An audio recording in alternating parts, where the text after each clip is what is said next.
Okay, hello again, everybody. It's Kevin, and I just got done reading Cyberfrog Bloodhoney, and I thought it was pretty good overall. It's short. It goes by pretty fast. It takes about 25-30 minutes to read in one sitting. And I'm gonna be honest. I'm gonna give some complaints here, and I'm gonna give spoilers. So if you don't want spoilers, turn away. But one of my first complaints is the back here. I like the all caps comics, the logo and all that, but I feel like the back should kind of have like a little quick blurb, like Cyberfrog, blah blah blah blah blah, what it's about, and then like maybe like Ethan and like a little bio by Ethan. I just feel like it's kind of wasted. I like the logo and all that, but um, kind of like there's a small one there. Do like a small logo on the back and like another image. I'll get to it later, but there's some other images back here of additional art, particularly these by Kyle Ritter, which I'll get to later. But do like an image like that on the back, a little quick about bio from Ethan, like I worked on Flash, Green Lantern, etc., etc. I feel like that would have been pretty cool. But so there's three parts here. Like I said, it goes by pretty fast. I like the book. Don't get me wrong. I like the art. The story's good. The art's great, as a matter of fact. But it goes by quick. And I feel like that's a fair complaint, especially the fact that, it's 10 months or so and it goes by this fast. I just hope Wrecked Planet comes out pretty soon. As in pretty soon, like I would hope like 6 months or so we get that. I know Ethan said he's working on the hardcover collection of the other Cyberfrog books, the old Cyberfrog books, to put in an omnibus and a hardcover, like 300 pages. So that would be cool. And they're already done. And then he's also doing the Rainbow Brute thing. But I don't even care about Rainbow Brute, honestly. I just want to see Wrecked Planet, the sequel to Bloodhoney. So like I said, spoiler, so be forewarned. I really like the text from, I believe it's either Gel or Kel Sim. I'm not sure if the J is silent. But it's like digitized text because it's sort of a robot. It's the thing that gives Cyberfrog his powers. This ship comes from another Earth, and another planet to Earth, and it is there. It's meant to give the powers to humans, and it lands in the Pine Barrens where you have a frog, right there. There's Cyberfrog, and then Salamandroid, and these full page art spreads and then the one double page spread are really great. See, there's Cyberfrog, really cool, and the Salamander that becomes Salamandroid. And so this is important for later, but as you can see, Cyberfrog, with the help of the enhanced computer and the cybernetics, has all these powers. Like it turns its hand into a gun, and it has all sorts of armor and stuff. It can do these powerful blasts. Like, look at that. Very powerful. And then basically with Salamandroid, he just becomes big. He doesn't really get any powers. He just turns huge, as you can see there. Like, look at that. He's huge. So you got that. And I like this panel here. So basically, it starts out in 1996, and it goes through a couple of time skips. And here it kind of shows like the time skips. So Kel Sim, Gel Sim tells them, to prepare for this upcoming invasion and to, in the meantime, help humans and whatnot. And it shows like Cyberfrog's out there trying to help humans. See how he has an optimistic look on his face. And the humans don't really take kindly to him. And as you can see, he gets darker and darker and more depressed because they look at him as a monster. I mean, he is a monster. He's not a human. Granted, he's helping people, saving lives and whatnot, but, he's scary looking to regular people. So you got to admit, Ethan draws women very well. Here's Heather Swain, his friend, and she's getting attacked by, not attacked yet, but this creeper's following her and is doing God knows what. So Cyberfrog comes and saves the day and becomes his first true friend. He rescues Heather and they begin to bond. But what I don't like is like immediately, Heather's like, oh yeah, we're best friends. And then it goes on. It just goes a couple pages and that's that. And they're best friends and she's got a tattoo of him. It's literally, here she is in the woods, getting stalked. Cyberfrog protects her. And then it pretty much skips weeks or months to where she has a tattoo of him, which, I get it that they become friends and all, but, I feel like it goes a little fast, and I get it's just, whatever. So then it turns out that Cyberfrog is, you know, hanging out. And then it ends. And then you'll see these things later. So then we go to part 2. And here comes the Vespers, what Chell Zim was warning about. They're finally coming to Earth. And here's some of the humans. I wonder if these are the humans that paid for that extra perk to get their likeness drawn into the book. And see, here's that one full page. Looks great. I mean, it's really detail oriented. The colors are great. So we fast forward 2 years. It started in 1996. Here we are in 1998.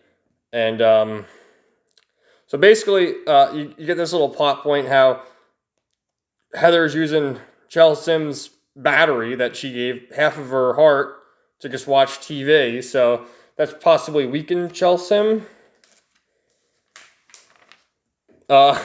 This part's kind of funny. Salamandroid sticks his head into the building to say hello. I like that little humor. For the most part, this is the first little bit of humor we got. Jumps right in, and it just gives you perspective. There's his head in the building, and there's his body outside, so it gives you the perspective of how big Salamandroid is. So then they're off to fight this guy called Rumblebee, whilst the Vespers are coming, attacking where we just saw the couple camping. And it gets pretty gruesome here. Like, it's pretty violent. I like that. Nice and graphic. Attacking all these people. And this is Rumblebee, who, I don't know, how is Rumblebee, like, I get how the other two got their powers. How does Rumblebee, like, exist? I mean, can we get some more detail on where he came from? He just kind of comes out of nowhere. So he's got his little gang of bees. I don't know how they're some sort of robots. I don't know how that's possible. And Salamandroid just starts whipping ass, beating them all up. And Bill Clinton's giving his speech, and you know that he knows, because immediately after he's done talking, they're like, come with us. You know, we're under attack. So he's going to hide while all the people get hurt. Go figure. So they're attacking Rumblebee, and then all of a sudden they're like, what's going on, man? Oh. And Cyberfrog's yelling for Chell Sim, which in the midst, Chell Sim was attacked and defeated by the Vespers. And, you know, Cyberfrog's powers are gone.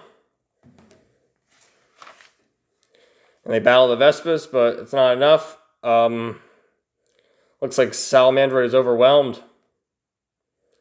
So, in the midst of, you know, talking with Rumblebee, he had some sort of bomb in the truck. And this other truck keeps going, and then just boom. And one would assume Salamandroid was defeated, because you don't see any more of him throughout the rest of the book. As Cyberfrog falls into the ocean, and he enters the hibernation stage.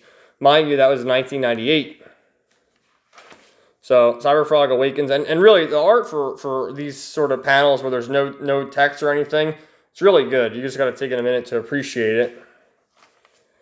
So he comes out of the water after the hibernation, after Lord knows how many years, and just sees total destruction of the Earth. So he's got to find a way to get out of there.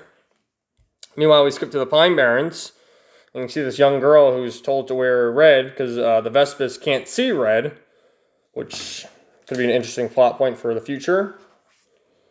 And then goes wandering into the woods. Also, you know, failed to mention, Cyberfrog put a tracker on Heather Swain, so the first thing he does is they got to find Heather. And he goes out there.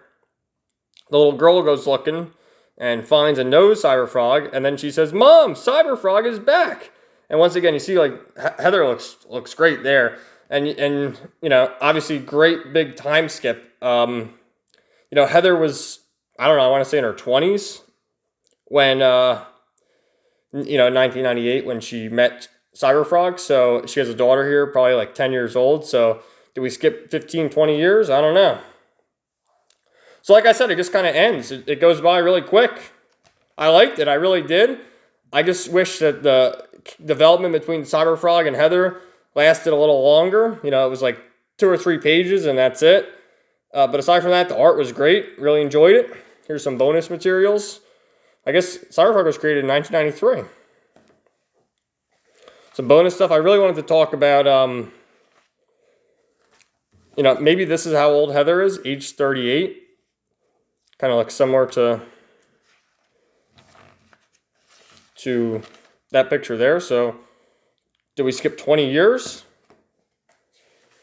And I wanted to talk about this. These are variant pinups drawn and illustrated by Kyle Ritter.